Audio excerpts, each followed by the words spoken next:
South இந்தியாவில் நிறைய எல்லாருமே இணக்கமாக தான் இருக்கிறோம். அவ்வளோ ஒன்றும் கம்யூனல் பிளாரப்போ ஒன்றும் அதிகமாக கிடையாது. ஆனால் இப்போ நார்த் இந்தியன்ஸு இங்கே நிறைய வந்து கூலி வேலை செய்கிறதுக்கு வந்துட்டாங்க.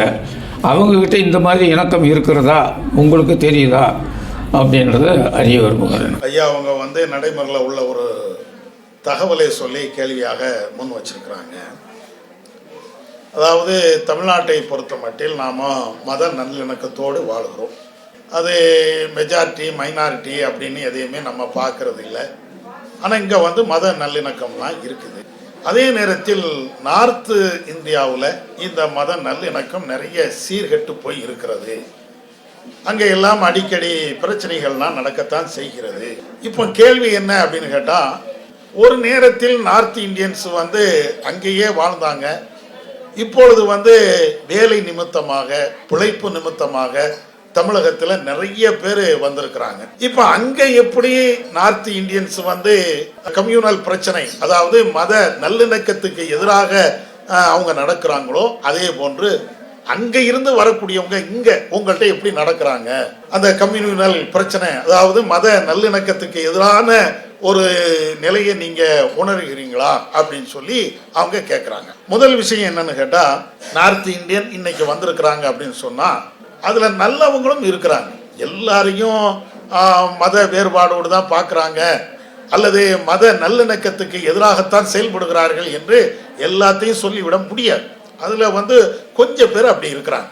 அப்போ அந்த அடிப்படையில் இப்போ அந்த கொஞ்சம் பேரும் நம்ம தமிழகத்தில் வந்து அதை மாதிரி மத நல்லிணக்கத்துக்கு எதிராக செயல்படும் மாதிரி உங்களுக்கு எதுவும் தெரியுதா அப்படிங்கிறது தான் ஐயா உடைய கேள்வி.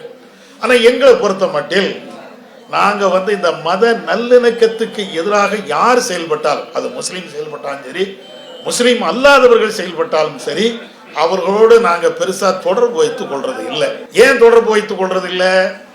அவங்களோடு நாம் தொடர்பு வைத்துக் கொண்டோம் என்றால் இன்னும் நம்முடைய நல்லிணக்கம் வந்து சீர்கட்டு விடக்கூடாது. அவங்க ஏதாவது ஒன்று பேச, நம்ம ஏதாவது ஒன்று பதில் சொல்ல, அதனால மத மோதல்கள் வந்து விடக்கூடாது. நல்லிணக்கத்தை ஏற்படுத்துவதற்காக வேண்டி யாரிடத்திலையும் சேரலாம், அது தப்பே கிடையாது. ஆனா நல்லிணக்கத்தை கெடுக்கிறதுக்காக வேண்டி சில பேர் இருக்கிறாங்க அப்படின்னா அவங்கள்ட்ட நம்ம போய் பேசுறோம், அவங்கள்ட்ட நம்ம போய் உரையாடுறோம், அவங்க ஏதாவது ஒன்று சொல்லுவாங்க. அப்ப அது வந்து மன வேற்றுமையை அல்லது மன கசப்புகளை ஏற்படுத்தும், வேற ஏதாவது சங்கடங்களை ஏற்படுத்தும். அதனால கொஞ்சம் டிஸ்டன்ஸை மெயின்டைன் பண்ணிக்கிறோம். மற்றபடி எல்லாத்தையும் சகஜமாக தான் நம்ம பழகிட்டே இருக்கிறோம். அடுத்து இன்னொரு முக்கியமான விஷயம் என்னன்னு கேட்டா, இன்னைக்கு நார்த் இந்தியன்கள் நிறைய பேர் தமிழ்நாட்டுக்கு வந்து வேலை செய்தாலும் பொழப்புக்காண்டி வராங்க. இப்போ அவங்கள்ட்ட இருந்து வெளிப்படையான மத வெறுப்பை பார்க்கவும் இயலாது. ஏன்? பிழப்புக்காண்டி வரக்கூடிய இந்த இடத்துல வெளிப்படையாக அவங்க மத வெறுப்பை பயன்படுத்தினான்னா இங்க இருக்கக்கூடிய அரசாங்கமோ அல்லது உளவுத்துறையோ அல்லது வேற யாராவது ஒரு ஆளோ அதை வந்து கடுமையாக எதிர்ப்பாங்க. எதிர்த்தாலும் அவருக்கு வேலை பறி போயிடும். வேலை பறி போயாச்சுன்னா திரும்பவும் நார்த்துக்கு தான் போகணும். அங்கேயே வேலை இல்லாத திண்டாட்டம். அப்ப அவங்களுக்கு வந்து பிழைப்புக்கு வழி இல்லாத ஒரு சூழல் ஏற்பட்டுங்கிறதுக்காக வேண்டி இப்ப சில பேர் அடங்கி போகலாம். இத மாதிரி மத நல்லிணத்துக்கு எதிராக செயல்படாம கூட அமைதியாக கூட இருக்கலாம். இதுதான் எங்களுடைய கவனத்துக்கு அல்லது எங்களுடைய சிந்தனைக்கு வரக்கூடிய 1-2 தகவல்கள். ஆனா பொதுவாக நாங்க சொல்றது என்னன்னா, நார்த் இந்தியனா இருக்கட்டும் அல்லது சவுத் இந்தியனா இருக்கட்டும் அல்லது வேற யாரா இருக்கட்டும், நம்ம இந்தியனாகவே இருப்போம். நம்மளுக்கு மத்தியில் இந்த மதத்தை வைத்து வேறுபாடு காட்டினார்கள் என்றால் அது புரிந்து செஞ்சாலும் சரி புரியாம செஞ்சாலும் சரி, அரசியல் காமெடி செஞ்சாலும் சரி ஆன்மீகத்துக்காண்டி செய்தாலும் சரி, அது இந்தியாவுக்கு எதிரான ஒண்ணு. அதுல நாங்க தெளிவா இருக்கோம். இந்தியாவுல மத நல்லிணக்கம் இருக்க இருக்க இருக்க நம்முடைய தாய் நாடுடைய வளர்ச்சி வளர்ந்துகிட்டே இருக்கும், எங்கேயோ போயிடும். ஆனா என்னைக்கு மதத்தின் அடிப்படையில் நாம சண்டை விடுகிறோமோ, மதத்தின் அடிப்படையில் நாம வேறுபட்டு நிற்கிறோமோ, மத வெறுப்பு பிரச்சாரத்திலேயே நாம மூழ்கி போயிடுறோமோ, அன்னைக்கு நம்ம நாட்டினுடைய வளர்ச்சி பின்தங்கித்தான் இருக்கும். இன்னைக்கு நீங்க ஒரு நேரத்தில் நீங்கள் மேலை நாடுகள் வேறு சில நாடுகள்லாம் நீங்க பார்த்துருப்பீங்க, எப்ப பார்த்தாலும் மத சண்டை போட்டுட்டே தான் இருந்தாங்க. சிலுவை யுத்தம் அப்படின்னு யுத்தம்லாம் நடந்துச்சு, மத சண்டையும் நடந்துச்சு. அப்பமெல்லாம் அந்த நாடு முன்னேற்றத்துக்கு வரல. இன்னைக்கு அந்த நாடுகள்லாம் நீங்க பாருங்க, நீங்க மதத்தை பற்றி அவங்களுடைய கொள்கை, ஜீசஸே ஒருவர் கடவுளா நம்புறாரா அவருடைய விருப்பம், அல்லாஹ்வை ஒருவர் கடவுளா ஏத்துக்கிட்டாரா அவருடைய விருப்பம், ராமரை ஒருவர் கடவுளா ஏத்துக்கிட்டாரா அவருடைய விருப்பம், இப்படின்னு மத விஷயத்துல தலையிடாம மத சுதந்திரம் கொடுக்கப்பட்ட அந்த நாடுகளுடைய வளர்ச்சியெல்லாம் நீங்க பாருங்க, எங்கேயோ பண்ணிப்பாங்க. யார் எல்லாம் மதத்தை வைத்து அரசியல் பண்ணாங்களோ அல்லது மதத்தை வைத்து கொண்டு சண்டை போட்டாங்களோ அது எல்லாம் பின்னுக்கு தான் போய்கிட்டே இருக்கும். அதற்கு நிதர்சனமான ஒரு நம்ம கண்ணு முன்னால் நடந்த ஒரு உதாரணம் இலங்கை. இலங்கையிலையும் இதே மாதிரி மதத்தை வைத்துதான் பயங்கரமா பிரச்சாரம் பண்ணாங்க. நிலை என்ன? பொருளாதாரம் வீழ்ச்சி அடைஞ்சு நாட்டு மக்கள் எல்லாம் கொந்தளிக்கக்கூடிய ஒரு நிலை. மியான்மர் நீங்க எடுத்து பாருங்க, அங்கேயும் மதம் வச்சுதான் இன்னைக்கும் பிரச்சாரம். அந்த நாடு இன்னைக்கும் ஒரு ஸ்டெப்போட முன்னேற முடியல. ஏன்? மதத்தை வச்சு சண்டை தானே போட்டுட்டு இருப்போம். நீங்க என்ன அடிப்பீங்க, நான் உங்களை அடிப்பேன். எங்க நாடு உருப்படும்? தொழில் நடக்குமா? வியாபாரம் நடக்குமா? எல்லாம் வறுமை தானே போய் நிற்கும். நம்ம ரெண்டு பேரும் அடிச்சுக்கிட்டு செத்துட்டோம் அப்படின்னு சொன்னா நாடு நாசமா போவோம். நீங்க நல்லா இருக்கணும், நான் நல்லா இருந்தால் நம்ம உழைப்போம், நம்ம பாடுபடுவோம், நாடு முன்னேற்றத்துக்கு வருவோம். யதார்த்தமான ஒரு உண்மை. அதனால எந்த நாடுகள் எல்லாம் மதத்தை வைத்து சண்டை போட்டாங்களோ அந்த நாடு முன்னுக்கு வந்ததாக வரலாறு கிடையாது. அதே நேரத்தில் நீங்க யாரும் அவங்களுடைய கொள்கை பின்பற்றிட்டு போட்டோம், அது தனி மனிதனுடைய சுதந்திரம். அவர் இந்து மதமா, கிறிஸ்துவ மதமா, ஜெயின மதமா, புத்த மதமா, எந்த மதமா இருக்கட்டும், அவருடைய கொள்கையை அவர் பின்பற்றிட்டு போறார். அவருடைய சித்தாந்தம் அது அப்படின்னு நீங்க புரிந்துகிட்டு நம்ம மாறி மாறி ஒத்துழைப்போடு நடந்தோம் என்றால், மத வெறி இல்லாமல், மத மாட்சிரியம் இல்லாமல் நாம நடந்தோம் என்றால் எல்லாத்துக்கும் நன்மை. நீங்க நாட்டுக்கு மட்டும் இல்லை, இப்போ குடும்பத்துக்கே நீங்க பாருங்களேன். உங்க குடும்பம், என் குடும்பம், நான் முஸ்லீம் குடும்பம், நீங்க இந்து குடும்பம்னு வைங்க, அடுத்தடுத்த வீடு, ரெண்டு பேரும் சண்டை விட்டுட்டு இருந்தா நிம்மதி இருக்குமா?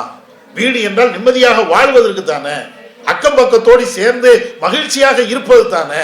எங்களுக்கு ரம்ஜான் வரும்போது மகிழ்ச்சியா இருப்போம், உங்களுக்கு பிரியாணி கொடுத்து விடுவோம். உங்களுக்கு தீபாவளி வரும்போது நீங்க மகிழ்ச்சியா இருப்பீங்க, எங்களுக்கு ஒரு இப்படி அந்யோன்யமா இருந்தால் அதுதானே மகிழ்ச்சி. நீ இந்து, நான் கிறிஸ்துவன், இவன் முஸ்லீம், போடு சண்டைய அப்படின்னா ஒரு தீபாவளியை கொண்டாட முடியுமா? ஒரு ரம்ஜானை கொண்டாட முடியுமா? நம்ம வீட்டுல அந்யோன்யமாக நம்ம இருக்க முடியுமா? அடுத்த வீட்டுக்காரன் முஸ்லீம்ல எப்பண்டா ஏதோ செஞ்சிருவானோ இப்படியா பயந்துகிட்டா வாழ முடியும்? வாழ்ந்தா நம்முடைய தொழில், படிப்பு எதுவாக இருக்கட்டும், எதுலையாவது முன்னேற்றம் ஏற்படுமா? அப்போ ஒரு குடும்பம் முன்னேற முடியாது என்றால் ஒரு தெருவு முன்னேறாது. ஒரு தெருவு முன்னேறவில்லை என்றால் அந்த ஊர் முன்னேறாது. அந்த ஊர் முன்னேறவில்லை என்றால் அந்த மாநிலம் முன்னேறாது. அந்த மாநிலம் முன்னேறவில்லை என்றால் நாடு முன்னேறாது. இதுதான் யதார்த்தமான லாஜிக். அதனாலதான் நாங்க திரும்ப திரும்ப திரும்ப எவ்வளவு மத வெறுப்பு பிரச்சாரம் பண்ணாலும் மத வெறுப்புல போயிடாதீங்க. மதம் என்பது அவங்களுடைய தனிப்பட்ட கொள்கை, சித்தாந்தம், அவங்கவுங்க புரிஞ்சு நடக்கக்கூடிய ஒரு விஷயம். இதுக்காக வேண்டி அண்ணன் தம்பிகளா இருக்கக்கூடிய நாம அடிச்சுட்டு சாக வேண்டாம், மன கஷ்டங்களை வளர்த்து கொள்ள வேண்டாம், எல்லாம் நிம்மதியா இருப்போம். அது வடநாட்டுக்காரங்களா இருந்தாலும் அவங்கள்ட்ட அதுதான் நாங்க சொல்லுவோம். எல்லாத்தையும் மத பிரச்சாரத்தை முன்னிட்டு அவங்க வேற ஏதாவது வம்பு பண்ணாலும் அவங்கள்ட்ட சொல்லக்கூடிய ஒன்று, ஓ கொள்கையை நீ ராமரை வணங்குறியா, தாராளமா வணங்கு, நாங்க அதுக்கு எந்த முஸ்லீமும் குறுக்க வர மாட்டான், வரவும் கூடாது. அதே நேரத்தில் ஒருவர் ஜீசஸை வணங்குறாரா, தாராளமா வணங்கட்டும், அதுக்கு குறுக்க யாரும் வரக்கூடாது. அப்ப இப்படி நாங்க எங்களுடைய பிரச்சாரத்தை கொண்டு போயிட்டே இருக்கிறோம். அதனுடைய ஒரு கட்டம் தான் இந்த ஏற்பாடு. இந்த நிகழ்ச்சியும் அது மாதிரி ஒண்ணுதான். யாரா இருக்கட்டும், உங்களுடைய மத நம்பிக்கையை உங்களுடைய மனசுக்குள்ள நீங்க வச்சுக்கிடுங்க, இன்னொரு ஆள்கிட்ட திணிக்காதீங்க. அதை வைத்து கொண்டு சண்டை சச்சரவுலாம் போட வேண்டாம். அது எல்லாத்துக்கும் பின்னடைவு என்பதை திரும்ப திரும்ப வைக்கிறோம். ஆனாலும் சில பேர் அரசியலுக்காக இன்னைக்கும் பண்ணிக்கிட்டு தான் இருக்கிறாங்க. அதைத்தான் ஐயா அவங்க கேட்கிறாங்க. ஆனா எங்களுடைய கவனத்திற்கு பெருசா வரல. ஆனாலும் வராம இருப்பதற்கு காரணம் என்னன்னா, அவங்க இப்ப வேலைக்காண்டி வந்திருக்கிறாங்க. தொழிலுக்காண்டி வரும்போது வேலை இல்லாத ஒரு நிலை ஏற்பட்டுருமோங்கிறதுக்காண்டி கூட அவங்க தங்களுடைய அந்த சிந்தனையை அடக்கி வைத்திருக்கலாம் என்று நாங்க நினைக்கிறோம். இருந்தாலும் யாரா இருந்தாலும் இந்த மத நல்லிணத்துக்கு எதிராக செயல்படுவது என்பது நாட்டுக்கு எதிராக செயல்படுவது அப்படிங்கிறது தான் ஒரு பதிலாக உங்களுக்கு சொல்லிக் கொடுக்கும். அல்லாஹு அக்பர், அல்லாஹ்